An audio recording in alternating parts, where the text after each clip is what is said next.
Pessoal, não vamos esquecer de acionar o sino. Olá, combatentes do canal da Guerra. Nós vamos falar hoje sobre um dos generais mais importantes, inteligentes e menos conhecidos, paradoxalmente, né, menos conhecidos do exército russo na Segunda Guerra Mundial. Né? Ele foi o cérebro de planejamento soviético que teve importantes vitórias contra os alemães e, inclusive, a mais importante vitória sobre o Japão também, que foi a ofensiva da Manchúria. Eu estou falando do Marechal Alexander Mikhailovich Vassilevski, tá? Eu tenho certeza que vocês vão gostar muito desse personagem, que vai despertar muita curiosidade de vocês. Vocês vão pesquisar muito sobre ele no futuro, eu tenho certeza, em virtude aí, tá? Da quantidade de histórias e de vitórias que esse general tem. E eu falo sempre o seguinte, né? A Rússia sempre teve excelentes generais, começa lá atrás com o Suvorov, tem o Kutuzov, que eu já falei para vocês, falei muito do Zhukov aqui também, mas a gente quer colocar vários dos generais importantes da Rússia, da União Soviética, não só deles também, tá? Eu estou planejando, eu quero fazer um vídeo sobre o general espanhol Gonzalo de Córdoba. É um personagem que eu tenho admiração muito grande, ele foi um grande general e eu quero contar a história dele para vocês nos próximos vídeos. Mas vamos lá, vamos falar um pouquinho do Vassilevski, que é esse que aparece aí, tá, na foto. Ele nasce em 30 de setembro de 1895 na província de Yaroslav, na Rússia czarista. Ele era filho de um sacerdote ortodoxo, tem uma história curiosa que depois eu vou contar no decorrer desse vídeo também, né? Ele cresceu em muita pobreza, os pais dele eram muito pobres, né? Bom, aí o que acontece? Vem a Primeira Guerra Mundial, né? E ele serve como oficial do Exército Imperial Russo. E ele já se destaca ali como comandante de companhia, ele participa da ofensiva do general Brusilov, né? Ele vem se destacando, ele pega bastante experiência na Primeira Guerra Mundial. E essa experiência que ele pegou seria útil nos anos subsequentes. E, assim, se vocês pegarem a história do Vassilevski, todo mundo que conheceu ele fala bem do Vassilevski, pela inteligência, capacidade que ele tinha de fazer planejamento e de prever os movimentos dos alemães também. Bom, então, ele estuda em diversas academias militares, né?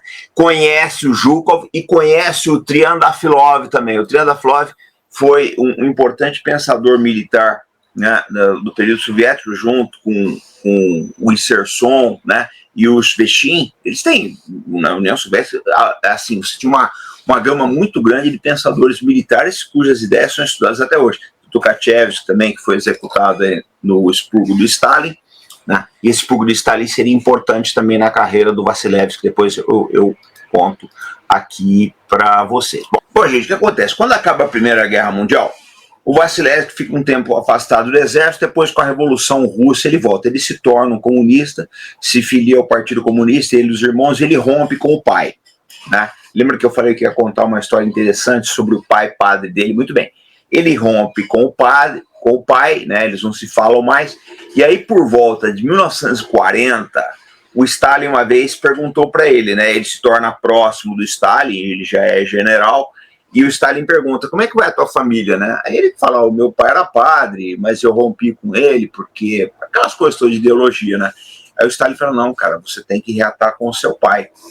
Né? A família é uma coisa muito importante. E o Stalin falou, e o que ele precisar, a gente vai ajudar aqui. Então o Stalin faz ele reatar com o pai. É uma coisa interessante, porque o pessoal fala, o Stalin é um comunista ortodoxo, etc., perseguiu os padres, mas a coisa com o Vassilevski, pelo menos, foi bastante interessante. Essa história aí do padre virou até lenda aí na União Soviética. Né? O Stalin fala pro Vassilevski se reconciliar com a família, de fato se reconcilia. Mas o que acontece é o seguinte, o Vassilevski ele é colocado numa posição aí, né, de supervisão do treinamento dos oficiais, ele também escreve manuais, etc.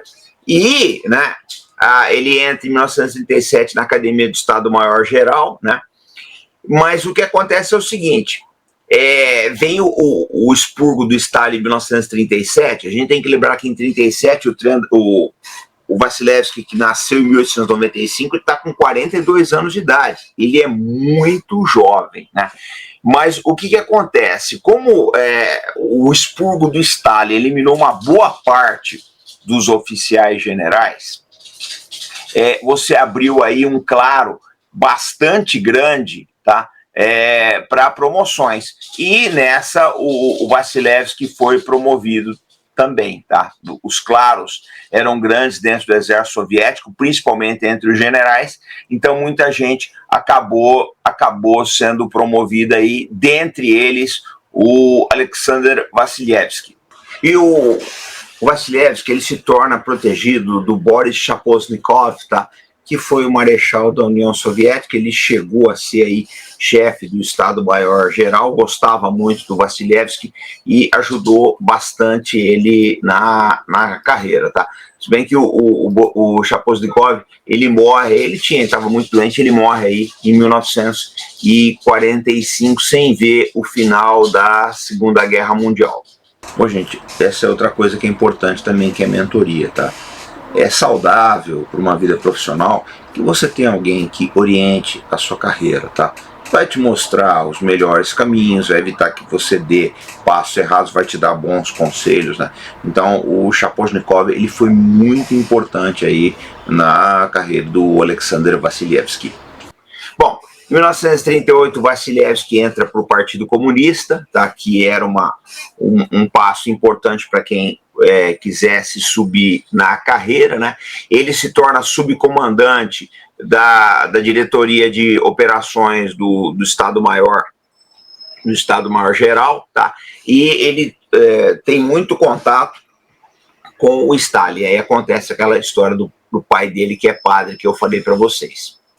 Bom, gente, acontece uma outra coisa importante também, tá? O Shaposhnikov, ele foi responsável pelo planejamento da guerra de inverno na Finlândia, tá? Depois também pelos acordos de paz que foram firmados em Moscou, aqui remarcariam completamente a Finlândia. E o Vasilevski era assistente dele. Aqui eu falo sempre o seguinte, aqui no Ocidente tem isso para dizer, a União Soviética perdeu a guerra contra a Finlândia. Olha, gente, isso é uma lenda idiota, completamente imbecil. A Finlândia doou 9% do território dela para a Rússia, tá? Então, queria saber que derrota foi essa. Mas, enfim, nisso o Vasilevski, ele teve bastante experiência aí, trabalhando com o Shaposhnikov. Eu preciso lembrar que o Shaposhnikov, ele escreveu, tá, um livro chamado O Cérebro do Exército, em 1929. Ele era um teórico muito bom. Isso é uma coisa importante que a gente fala, né? Esse contato que o Vasilevski teve com todos esses teóricos aí que eu citei foi importante na formação dele. Essa é que é a verdade. Porque eu falo sempre o seguinte: por melhor que você tenha assim uma virtuosa em qualquer atividade humana, os mestres que ele teve, as pessoas que o inspiraram, tá, vão dar uma contribuição definitiva. Então foi importante aí todas as pessoas que passaram aí pela vida do Vasilevski. Bom, aí vem a invasão alemã à União Soviética em 22 de junho de 1941 e o Vasilevski, ele dá briefings aí, ele descreve a situação no Estado-Maior-Geral como bastante difícil aí. E quando os alemães atacam Moscou, o Vasilevski é um dos que não abandonam a cidade. Tá? Então ele fica lá para ajudar a coordenar a defesa de Moscou e em 28 de outubro de 1941 ele é promovido a tenente-general, que é equivalente no Brasil a general de divisão, general de 3 estrelas.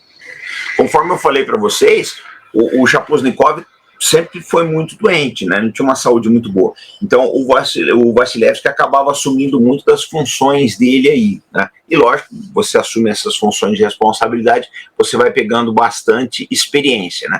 Bom, pessoal, nesse momento do vídeo eu preciso falar alguma coisa para vocês sobre experiência militar, que é uma coisa bastante importante. Por isso que eu falo que eu não assisto o canal de molecada, eu não preciso dar essas porcarias aí, porque eu acho que a gente não aprende nada, porque gente que está falando de assuntos que não conhece, né? E aí vocês viram a quantidade de brasileiros que morreram na Ucrânia, né, uns 40 aí, porque ouviram o canal de molecada. Experiência é uma coisa muito importante, pessoal. É extremamente importante, principalmente trabalhos sofisticados, como é o comando de um grande exército, né? Um Estado-Maior onde você coordena logística, operações, área de inteligência, reforço de pessoal, reposição de pessoal, etc. Então, o Vassilevski, apesar de ele ser um general bastante jovem, ele termina a Segunda Guerra Mundial com 49 anos, 50 anos. Ele teve a sorte, né, a felicidade de ter grandes mestres ao seu lado, pôde observar o trabalho desses mestres, pôde aprender com eles, tá? Então isso foi importante na construção dele. Por isso que eu falo para vocês que é importante pessoas buscarem gente com experiência, gente com conhecimento, né? Vocês vão absorvendo aí toda essa gama de assuntos e vão poder tomar decisões cada vez melhores. Eu não falo isso só para os assuntos militares, não. Isso aí é válido para a vida. Ele ajudou em dezembro de 1941, ele ajudou a coordenar a contraofensiva de Moscou, que foi assim uma derrocada para os alemães, o contra-ataque dos soviéticos. Agora tem uma coisa, gente, que eu preciso falar para vocês que é muito importante, tá? Eu vou mostrar aqui para vocês uma batalha que ele trabalhou também, que é uma batalha que eu quero detalhar porque ela foi a preparatória da Batalha de Stalingrado, que é essa que eu vou mostrar aqui para vocês, tá? Ó, essa aqui é a batalha do Bolsão de Demiensk, né? O que é o Bolsão de Demiensk? É uma batalha travada, né, entre os alemães e soviéticos, né, no norte aí da União Soviética, lá perto aí de Staraya Russa, né, perto de Valdai aí. E o que acontece? Os alemães, eles tinham cercados lá, tá, mais de 100 mil homens. E eles fizeram reabastecimento por aeronave em pleno inverno.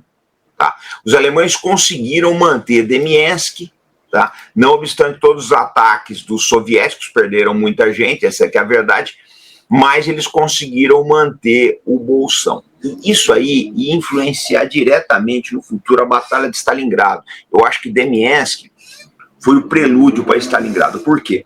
Porque como os alemães conseguiram abastecer uma tropa cercada, né? Eles conseguiram abastecer por aeronave, em Stalingrado eles pensaram que eles iam fazer a mesma coisa.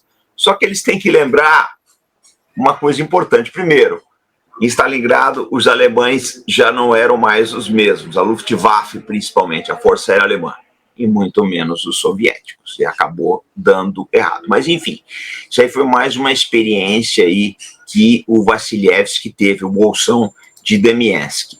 Bom, em abril do mesmo ano, o Shapovalov ficou seriamente doente novamente e o Vassilevski foi nomeado chefe interino do Estado-Maior e promovido a coronel-general, que é o equivalente aqui a general de exército, né? General de 4 estrelas. Para alguns países é 3 estrelas, para outros é 4. Tá? A gente sabe por quê? O que muda?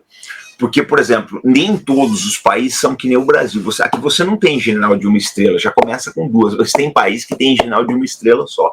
Então é uma coisa bastante complicada. Bastante complicada. As equivalências de postos, uma coisa tem lugar aí que vai colocar o coronel-general como general de 3 estrelas, tem lugar que vai colocar como general de 4 estrelas, tá? Eu costumo colocar como 4 estrelas, mas fica a critério do freguês aí. Em junho de 42, no verão, né, o Vassilevski é nomeado chefe do Estado-Maior, dessa vez como efetivo, né? E em outubro de 42, vice-ministro da Defesa, isso com 47 anos de idade, um general bastante jovem aí, num cargo importantíssimo, né? Ele era uma das poucas pessoas responsáveis pelo planejamento geral das ofensivas soviéticas, né? E em julho de 42, no verão, o Vassilevski estava no Stavka, né, que é o Estado-Maior Soviético, ele era o representante do fronte de Stalingrado, e ele acertou que a ofensiva principal, o foco, o eixo principal do ataque alemão se daria na cidade de Stalingrado. Pessoal, isso é outra coisa bastante importante, tá? Que é lidar com as intenções do inimigo. Isso é dom, tá? Quem tem o dom de de ver as intenções inimigas. Isso é dom, não tem academia militar do mundo que vai te ensinar isso. E o Vassilevski, ele tinha efetivamente esse dom, porque os alemães começaram um movimento, o Fall-Blau, né, enorme, né, em direção a diversas direções da União Soviética, e os soviéticos não sabiam, né, onde seria o foco do ataque principal aí. Por quê? E por que isso é importante? Porque quando você sabe qual é a intenção do inimigo, você consegue reforçar aquele lugar, você consegue fazer planejamentos, etc. E ele tinha esse feeling, essa pegada para saber para onde, né, os alemães estavam indo. Mas vamos voltar a Stalingrado aí. Bom, ele foi para a cidade para coordenar a defesa, né?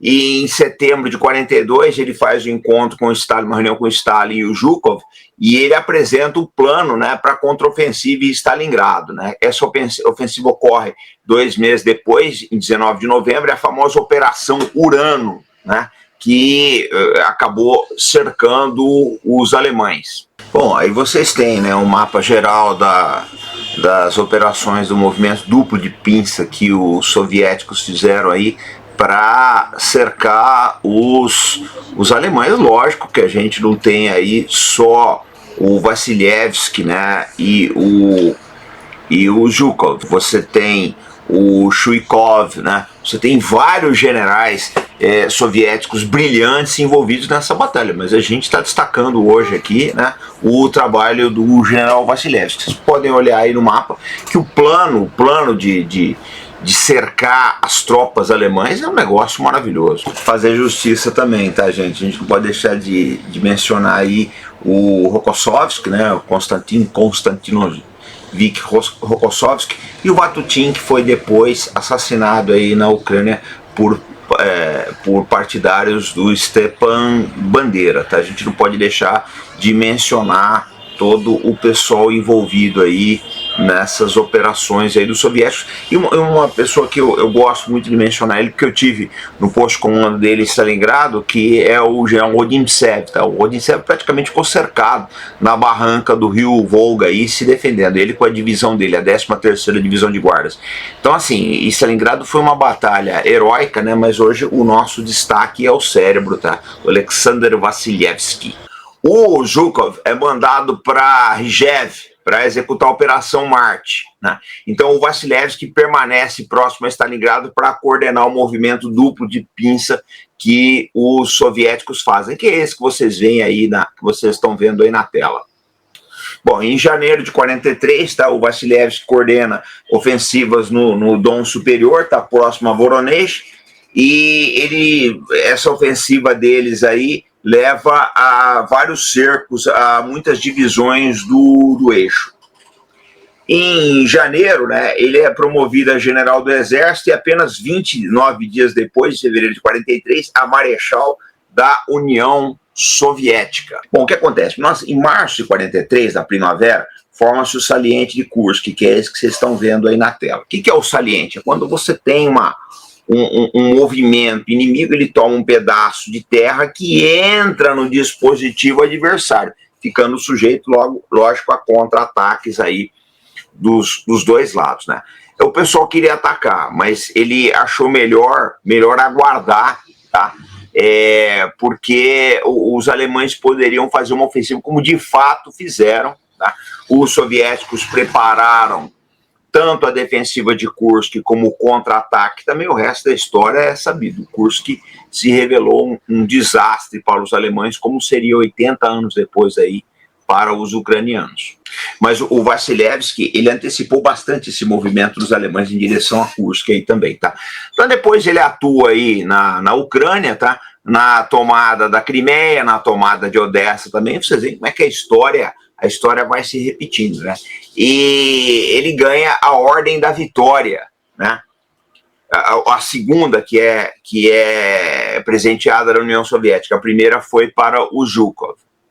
E ele é ferido também porque o carro dele passa em cima de uma mina. Na Operação Bagration, né, que foi a contraofensiva geral dos soviéticos na Belarus, o Vassilevski coordenou as ofensivas da primeira frente do Báltico e a terceira frente da Bielorrússia. Frente é como os soviéticos chamavam os grupos de exército. Os aliados ocidentais chamavam de grupo de exército, os soviéticos chamavam de frente. E em 29 de julho de 44, ele é feito herói da União Soviética pelos seus sucessos militares, né? E em fevereiro de 45, ele é novamente apontado como comandante da terceira frente da Bielorrússia e leva a ofensiva na Prússia Oriental.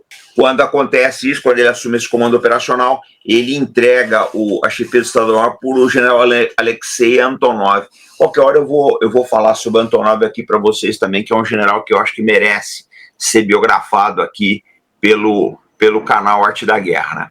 Mas acontece uma coisa interessante, ele recebe a rendição de Königsberg, está na mão dos soviéticos, dos russos até hoje, né? E o general alemão que se entrega lá, o general Otto Lach, diz que o Vassilevski quebrou a promessa com ele. Por quê? Porque o Vassilevski prometeu que os militares iam voltar para casa, né? Os alemães iam poder voltar para casa, e na verdade o general Otto Lach só voltou para a Alemanha 10 anos depois. Só que você tem que olhar o seguinte: a decisão de liberar prisioneiros de guerra não cabe a um comandante do exército, uma decisão aí, né, do altíssimo escalão aí, dirigente de um país. E depois de tudo aquilo que os alemães tinham feito com a União Soviética, dificilmente eles seriam liberados aí no curto espaço do tempo. A média era essa mesmo, 10 anos. Nesse sucesso, graças ao sucesso em Königsberg, né, ele recebe pela segunda vez a Ordem da Vitória. E na ofensiva de verão de 1944, tá, o Stalin já tinha falado com ele que ele ia nomear o Vassilevski comandante em chefe das forças da União Soviética no Extremo Oriente, quando a guerra com a Alemanha terminasse. Tá? Então o Vassilevski já começa a desenhar os planos de guerra contra o Japão no final de 1944. Tá? A preparação total começa em 27 de abril de 45. Em junho de 45, o Stalin aprova o plano. O resto a gente sabe, né? Foi ofensiva estratégica na Manchúria, tá? Em 22 dias, de 9 de agosto a 2 de setembro de 45, e os japoneses são derrotados aí, e os soviéticos fazem mais de 600 mil prisioneiros. Bom, depois da Segunda Guerra, né? Ele fica como chefe do Estado-Maior, né, se torna ministro da Defesa de 49 a 53, quando Stalin morre, né, ele é afastado aí pelo Khrushchev e substituído pelo Nikolai Bulganin. Se bem que ele permanece como vice-ministro da Defesa. Em 59 ele foi nomeado inspetor-geral do Ministério da Defesa, que na verdade era um posto apenas honorário, né? E em 73 ele publica as memórias dele, e ele morre em 1977, com 82 anos de idade, né? O corpo dele foi cremado e as cinzas foram depositadas na muralha do Kremlin, né? E a gente tem que olhar uma coisa importante, né? A maior parte desses generais que tiveram um destaque grande da Segunda Guerra Mundial, quando Stalin morre, muitos deles são afastados. É o caso o Khrushchev, o Zhukov teve várias idas e vindas, enfim, as coisas na Rússia, elas são dessa forma, são bastante confusas assim pro ocidental entender. Mas se a gente olhar, né, a vida do Vassilevski, a gente vê que é uma vida de vitórias, uma pessoa que dedicou toda a sua vida aí ao exército da União Soviética, né? Um homem que conquistou importantes posições aí para o seu país e uma pessoa ao qual a União Soviética e hoje a Rússia devem bastante. Bom, lógico que uma carreira dessa aí não ia passar sem críticas, né? O Khrushchev criticou muito o Vassilevski e o Zhukov por causa dos resultados da Segunda Batalha de Kharkov, né? Que aconteceu entre 12 e 18 de maio de 1942, porque os soviéticos tiveram muitas baixas aí, né? E o Khrushchev falava que tanto o Zhukov como o Vassilevski não foram tão assertivos, né, para confrontar o Stalin a respeito de uma retirada. Mas é meio complicado porque o próprio Khrushchev reconhece no 20º Congresso do Partido Comunista que ninguém conseguia dizer não pro Stalin, né? Mas enfim, críticos sempre haverão. Agora vocês veem aí uma foto do Vassilevski nos anos finais de vida dele, essa foto de 1965, né? E muitos autores dizem que O Vassilevski talvez não apareça tanto, porque ele é uma pessoa muito modesta, essa é que é a verdade, ele não fazia questão dos holofotes, né? E ele era um contraponto, o Zhukov já era mais sanguíneo, mais temperamental, mas o Vassilevski sempre calmo, sempre frio aí, então ele tinha uma influência muito grande sobre o Stalin, até onde se percebe, o Stalin gostava bastante dele. Então, gente, essa é a história, a gente resumiu bem, é lógico, né? Se eu fosse fazer aí, falar tudo do Marechal Vassilevski, ia ser uma série de vídeos aí. Mas escrevam, né? Mandem as suas perguntas aqui pro canal, escrevam o que vocês acham do Marechal Vassilevski e também outros generais que vocês gostariam de conhecer a biografia, para a gente poder trabalhar e poder ilustrar cada vez mais vocês. A ideia do canal Arte da Guerra é dar uma dimensão real para vocês dos assuntos militares, bem pé no chão mesmo. Então, escrevam aqui, deem as sugestões aí, tá? Não esqueça de se inscrever no nosso canal, comente, compartilhe, tá? E a gente volta daqui a pouco, tá? Sempre com responsabilidade e compromisso. Fé no Brasil, pessoal. Vamos dar uma olhada agora nos livros em promoção aqui para vocês. Bom, pessoal, a nossa indicação de leitura é esse livro aqui. Kutuzov, né, do Alexander Mikaberidze, tá? Uma Vida na Guerra e na Paz, porque a gente tem que lembrar que o Kutuzov, além de um excelente militar, ele foi um diplomata muito bom, era pai de família, uma pessoa assim, se dizem que um excelente chefe de família, gostava muito dos filhos. Esse livro é uma pena que não foi lançado ainda em português, só tem em inglês na Amazon. Não sei se vão lançar no Brasil, porque agora com essa russofobia imbecil que nós temos aí no Ocidente, talvez se perca a oportunidade, tá, de lançar um livro maravilhoso desse em português. Pelo menos foi lançado aí na Europa e nos Estados Unidos. É interessante, quem lê esse livro vai entender muito do que é a alma russa. Eu sempre considerei o Kutuzov um dos maiores generais de todos os tempos. É preciso estudá-lo, tá? E eu vou lançar uma outra dica interessantíssima sobre o Kutuzov que pouca gente sabe. Na obra Guerra e Paz do Leon Tolstói, né, eu tenho essa daqui em 4 volumes, talvez vocês achem em 2 volumes aí, eu vou deixar diversas opções de compra aqui.